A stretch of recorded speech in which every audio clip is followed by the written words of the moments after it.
Hello everyone, welcome to our channel. I'm Crystal. This episode I will introduce a two model difference. Let's go and have a look. Lamp disperser has two different models, one called SDF 400. If you focus us early, you will know we introduced this model before, and the other one called SDF 515. The two types of the model has a most difference for each other. The SDF 515 has the inventor, and the SDF 400 is no change this part.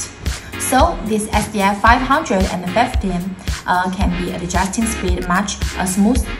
It can use the switch to control the speed, and the other one only can use the button to change it, change the speed level up and level down.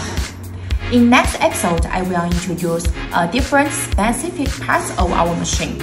If you like our video, then follow our channel, Paint and Chemical Machine.